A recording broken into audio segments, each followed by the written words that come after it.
ఒకరోజు ఒక చిన్న అక్షరంలో తేడా వచ్చి 14, 15 టేకులు తీసుకున్నాను.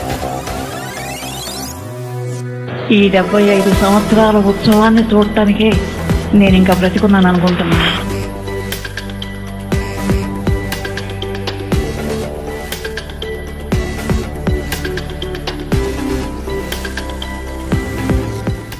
నమస్తే folks, welcome to my channel. Folks, జీవితం చాలా చిన్నది. ఎంతకాలం ఉంటామో ఎప్పుడు పోతామో మనకే తెలియదు. ఉన్న కొద్ది రోజులు నవ్వుతూ నవ్విస్తూ గడిపేద్దాం. అసలు నేను ఈ మాట చెప్పడానికి గల కారణం ఒకప్పటి నటి నిర్మలమ్మ విషయమే. అమ్మగా ఆలనా పాలనా చూసేవారు, అత్తగా ఆదరించేవారు, బామ్మగా బంధాల్ని కలిపేవారు నిజ జీవితంలో చాలా మందికి కరువవుతారు. కానీ ఈ పాత్రలన్నింటిలోనూ నటించి అందరికీ అమ్మగా మారి పేరు తెచ్చుకున్న నటి నిర్మలమ్మ అలనాటి హీరోయిన్ సావిత్రి తర్వాత రియల్ నటిగా అంతటి పేరుని తెచ్చుకున్నారు. దాదాపు 3 తరాల ప్రేక్షకుల్ని అలరిస్తూ ఎన్టీఆర్, ఏఎన్ఆర్, చిరంజీవి, బాలకృష్ణ, నాగార్జున, వెంకటేష్, కమల్ హాసన్ వంటి స్టార్ హీరోల సినిమాల్లో తల్లి, నానమ్మ పాత్రల్లో తన నటనతో కోట్లాది మంది అభిమానుల్ని సంపాదించుకుంది. కానీ అంతలా పేరు సంపాదించుకున్న నిర్మలమ్మ చివరి రోజుల్లో సొంత వారి తోడు లేక, ఆమెను పట్టించుకునేవారు లేక, మంచం మీద కదల్లేని స్థితిలో, చీమలు కుట్టినా చలించలేని స్థితిలోకి వెళ్లి ఈ లోకాన్ని వదిలి వెళ్ళిపోవడం చాలా బాధాకరం. అసలు నిర్మలమ్మ మరణానికి గల కారణాలేంటి?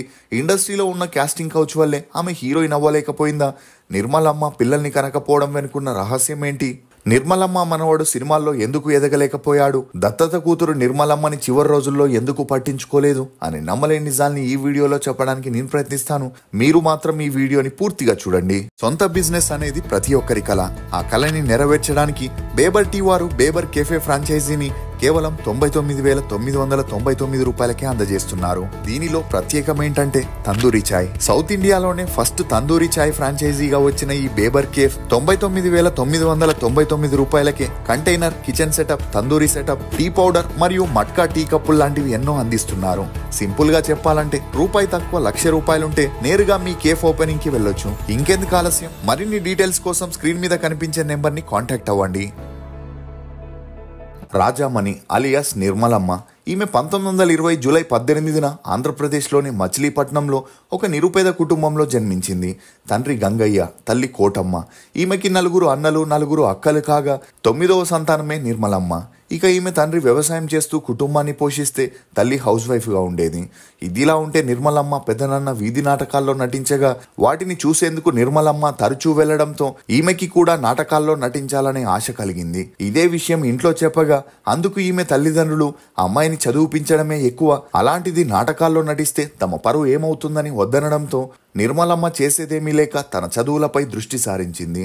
అలా తన స్కూలింగ్ని బందర్లోని ప్రాథమిక పాఠశాలలో చదివింది.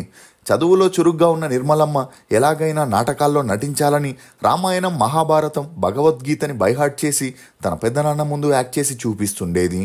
అలా 10వ తరగతి చదువుతున్నప్పుడే నిర్మలమ్మ యాక్టింగ్ స్కిల్స్కి ఇంప్రెస్ అయిన ఆమె పెద్దనాన్న ఇంట్లో వారిని ఒప్పించి నాటకాల్లో అవకాశాలు ఇప్పించడం మొదలెట్టాడు. ఇక అలా తక్కువ సమయంలోనే ఈమె నటనకి మంచి గుర్తింపు రావడంతో 10వ తరగతి చదువులకి ఫుల్ స్టాప్ పెట్టేసి నాటకాల్లో హీరోయిన్గా చేయడం మొదలెట్టింది. ఈ సమయంలోనే నాటకాల డైరెక్టర్ రాజామణిగా ఉన్న తన పేరుని నిర్మలమ్మగా మార్చడం విశేషం.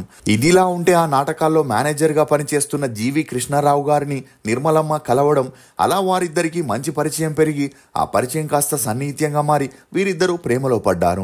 ఇక అలా నాటకాల్లో నిర్మలమ్మ యాక్టింగ్ ని చూసిన వారంతా సినిమాల్లోకి వెళ్లి నటిస్తే మంచి హీరోయిన్ అవుతావు అని ఎంకరేజ్ చేయడంతో తనకి కూడా ఎలాగైనా సినిమాల్లో నటించాలనే ఇంట్రెస్ట్ ఏర్పడి ఇదే విషయం తన బాయ్ ఫ్రెండ్ మరియు మేనేజర్ అయిన జీవి కృష్ణారావుకి చెప్పగా ఇండస్ట్రీలో అమ్మాయిలకి హీరోయిన్ గా ఛాన్స్లు ఇవ్వాలంటే ఎలా వాడుకుంటారో తనకి బాగా తెలుసు కాబట్టి అతను చెన్నైకి వెళ్లి ట్రై చేయడం కష్టమని మన చుట్టుపక్కల షూటింగ్స్ జరిగినప్పుడు చూద్దామని చెప్పి మాట దాటేసేవాడు. ఇక ఇదిలా ఉండే మ్యూజిక్ డైరెక్టర్ తమన్ తాత మరియు ప్రొడ్యూసర్ డైరెక్టర్ అయిన ఘంటసాల బలరామయ్య గారు తను తీయబోయే గరుడ గర్వభంగం అనే సినిమాలో రుక్మిణి పాత్ర కోసం కొత్త హీరోయిన్ ని వెతికే క్రమంలో ప్రతి ఒక్క నాటకాల కంపెనీ దగ్గరికి వెళ్లి వారిచ్చే ప్రదర్శనల్ని చూస్తుండేవారు.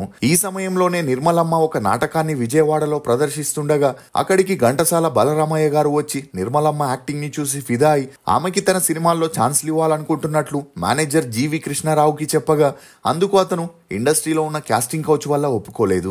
కానీ నిర్మలమ్మకి సినిమాల్లో నటించాలనే ఆశ ఉండడంతో బలరామయ్య గారిని కృష్ణారావు గారు రిక్వెస్ట్ చేసుకుంటూ హీరోయిన్ గా కాకుండా ఏదైనా చిన్న పాత్రనివ్వమనగా అందుకు బలరామయ్య గారు నిర్మలమ్మకి చెలికత్త పాత్రనివ్వడం జరిగింది. అలా గరుడ గర్వభంగం అనే మూవీ 1943లో రిలీజ్ అయి హిట్ అయిన నిర్మలమ్మ పాత్రకి అంతలా గుర్తింపు రాలేదు.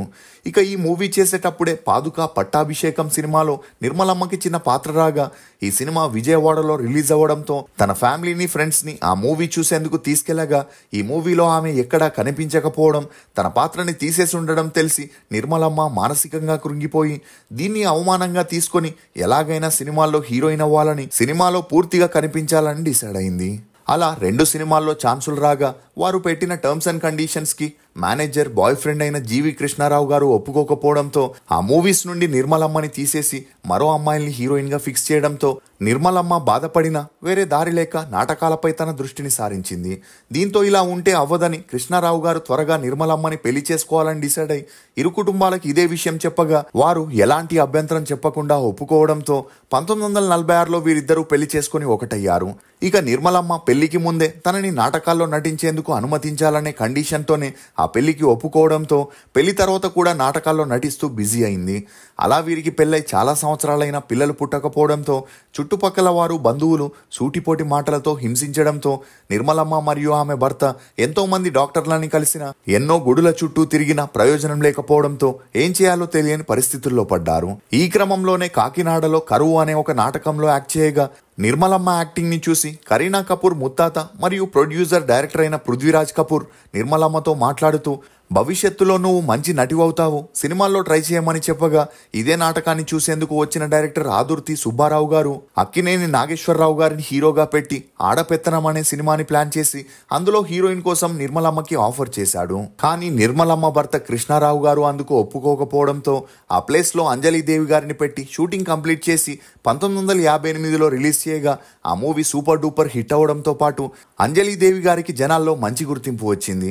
ఇక ఈ గుర్తింపుని చూసిన నిర్మలమ్మ తను ఎలాగైనా సినిమాల్లో నటించాలని, తనకి అంజలిదేవి గారికి దక్కిన గుర్తింపే కావాలని భర్తతో నిర్మలమ్మ పట్టుబట్టుకొని కూర్చోవడంతో భర్త చేసేదేమీ లేక నిర్మలమ్మని తీసుకొని మద్రాస్కి వెళ్లే ట్రైన్ ఎక్కాడు. ఇక అలా మద్రాస్లో దిగి ఒక ఇల్లుని అద్దెకి తీసుకొని సెటిల్ అయ్యాక తమకి తెలిసిన డైరెక్టర్ ప్రొడ్యూసర్ ని కలిసి నిర్మలమ్మ హీరోయిన్ కోసం ఛాన్సులు అడగగా అప్పటికే నిర్మలమ్మకి 30 సంవత్సరాలు పైబడడంతో ఎవరూ కూడా హీరోయిన్ గా ఛాన్సులు ఇచ్చేవారు కాదు. దీంతో చేసేదేమీ లేక క్యారెక్టర్ ఆర్టిస్ట్ గా తన సినీ కెరియర్ ని స్టార్ట్ చేయాలని డిసైడ్ అయి కృష్ణ ప్రేమ, భార్యాభర్తలు, కులగోత్రాలు, దేవత అనే సినిమాల్లో అక్కా వదిన తల్లి పాత్రల్లో నటిస్తూ బిజీ అయితే నిర్మలమ్మ భర్త కృష్ణారావు గారు కూడా సినిమా ఇండస్ట్రీలో ప్రొడక్షన్ మేనేజర్ గా తన కెరియర్ ని స్టార్ట్ చేశారు. అయితే మనుషులు మారాలి సినిమాతో ఒక్కసారిగా నిర్మలమ్మ సినీ జీవితం మలుపు తిరిగి ఇండస్ట్రీ మొత్తం ఈమె నటనని చూసి ఫిదా అయి అప్పటి నుండి నిర్మలమ్మకి తన సినీ కెరియర్ లో వెనక్కి తిరిగి చూడాల్సిన అవసరమే రాలేదు. అలా తనకంటే వయసులో పెద్దవారు మొదటి తరం హీరోలైన ఎస్వి రంగారావు, ఎన్టీఆర్, ఏఎన్ఆర్, చిత్తూరు నాగయ్య లాంటి వారికి అమ్మగా, నాయనమ్మగా నటించగా ఆ తర్వాత రెండో తరం హీరోలైన కృష్ణ, శోభన్ బాబులకి అమ్మగా, నాయనమ్మగా నటిస్తూ మూడో తరం హీరోలైన చిరంజీవి, బాలకృష్ణ, వెంకటేష్, మోహన్ బాబు, రాజేంద్ర ప్రసాద్ వంటి హీరోలకి నిర్మలమ్మ బామ్మగా నటించి జీవించారు. అలా 3 తరాల హీరోలకి అమ్మగా నటించిన నిర్మలమ్మ యమగోళ, చిల్లర కొట్టు చిట్టమ్మ, ఇదెక్కడి న్యాయం, శివరంజని, 16 ఏళ్ల వయసు, గ్యాంగ్ లీడర్, స్నేహం కోసమని సుమారు 1000 సినిమాలకి పైగా యాక్ట్ చేస్తూ ప్రేక్షకుల మనసుల్లో చెరగని ముద్ర వేసుకున్నారు. ఇక ఈ సినిమాల ద్వారా ఆర్థికంగా కొంతవరకు స్థిరపడిన నిర్మలమ్మ చెన్నైలో మంచి ఇల్లు, కారుని కొనుక్కొని సెటిల్ అయింది. కానీ ఈమె భర్త తమని ఫ్యూచర్లో చూసుకోవడానికి మరియు తమ తర్వాత ఆస్తిని అనుభవించడానికి ఒక బిడ్డ కావాలని అనాథ అమ్మాయిని దత్తత తీసుకొని ఆమెకి కవిత అనే నామకరణం చేశారు. ఇక ఆ అమ్మాయికి మంచి ఎడ్యుకేషన్ ఇచ్చి సొంత కూతురులా చూసుకున్నప్పటికీ తనకి తోడు నీడగా ఉన్న భర్త హార్ట్అటాక్ వల్ల మరణించడంతో నిర్మలమ్మ ఒక్కసారిగా కృంగిపోయి డిప్రెషన్లోకి వెళ్ళిపోయింది. అంతేకాకుండా భర్త జ్ఞాపకాలతో సరిగ్గా తిండి తినలేక ఎప్పుడు తన ఆలోచనల్లోనే ఉండడంతో షుగర్, థైరాయిడ్ లాంటి అనారోగ్య సమస్యలు వచ్చి సతమతమవుతుండేది. ఇక దత్తత కూతురు చదువు ముగిశాక తనకి పెళ్లి చేయాలని ఇల్లరికపు అల్లుడిని వెతికే క్రమంలో యుఎస్ఏలో ఉన్న సాఫ్ట్వేర్ సంబంధం రావడం, కవితకి ఆ అబ్బాయి బాగా నచ్చడంతో నిర్మలమ్మకి కవితకి పెళ్లి చేసి యుఎస్ఏకి పంపడం ఇష్టం లేకపోయినా కూతురుని నిరాశపరచడం ఇష్టం లేక అందుకు ఒప్పుకొని వారికి పెళ్లి జరిపించింది. అలా ఆ తర్వాత కవిత యుఎస్ఏలో సెటిల్ అవ్వగా వీరి అన్యోన్య సంసారానికి గుర్తుగా ఒక అబ్బాయి, 2 అమ్మాయిలు జన్మించారు. ఇక ఇదిలా ఉంటే నిర్మలమ్మ ఆ మధ్యలో ప్రొడ్యూసర్ గా మారి రాజేంద్ర ప్రసాద్ హీరోగా చలాకి మొగుడు, చాదస్తం పెళ్ళాం అనే సినిమా చేయగా ఆ మూవీ ఫ్లాప్ అవడంతో నిర్మలమ్మ ప్రొడక్షన్ కి అక్కడికే ఫుల్ స్టాప్ పెట్టేసింది.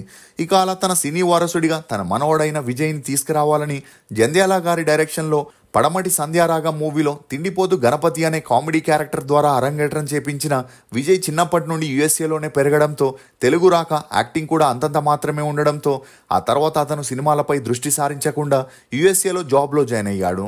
ఇక స్నేహం కోసం మూవీ తర్వాత నిర్మలమ్మ గారి ఆరోగ్యం క్షీణించడంతో సినిమాల్ని ఆపేయాలనుకుంది. కానీ డైరెక్టర్ ఎస్వి కృష్ణారెడ్డి గారు బ్రతిమలాడి ఆమెతో ప్రేమకి స్వాగతం అనే మూవీని చేపించగా ఆ మూవీ 2002లో రిలీజ్ అయి హిట్ అయినా ఆ తర్వాత నిర్మలమ్మ సినిమాలకి ఫుల్ స్టాప్ పెట్టేసి ఇంటికే పరిమితమైంది. ఇక అలా అప్పటి నుండి ఒంటరిగా ఉంటున్న నిర్మలమ్మని ఆ ఇంటి వాచ్మెన్ మరియు అతని భార్య చూసుకుంటూ వచ్చారు. కానీ తన అనుకునేవారు చుట్టూ ఒక్కరు కూడా లేక, ఆప్యాయతగా పలకరించేవారు లేక, ఎప్పుడూ ఒంటరిగా సతమతమవుతూ మంచానికే పరిమితమైంది.